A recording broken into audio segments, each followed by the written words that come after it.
So, talking about summer and spring, severe weather.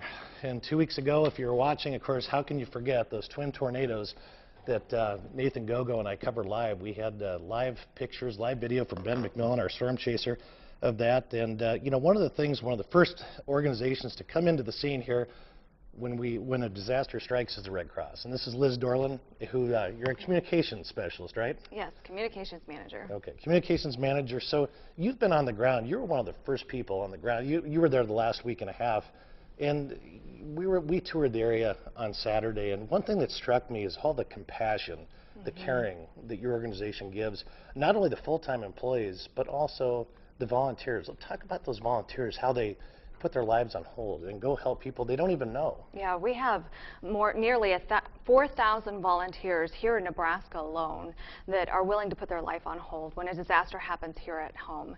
And in the case of Pilger, not only do we have staff members who have been out there, but we have volunteers from all across the nation. We have people in from Missouri, from Illinois, from Minnesota, who have really said, you know, to their families, I got to go help the community of Pilger. And they've been here since this past Monday, since a week ago on Monday.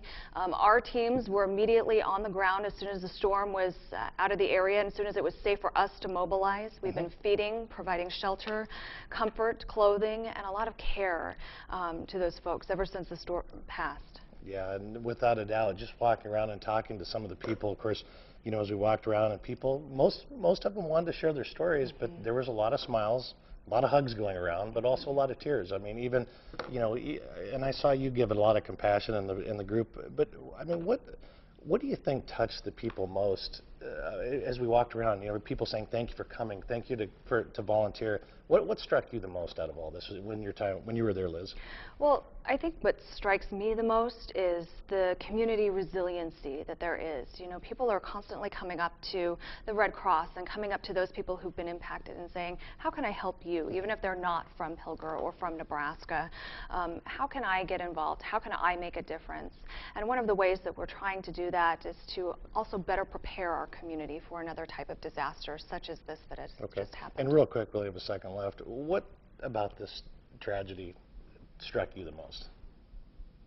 I think, again, it's just bringing the community together and reminding us that we are all one community, whether it's the community of Pilger, as a county, as a state, as a nation. You know, I've met people from across the entire United States who put their lives on hold to come and help during our time of need.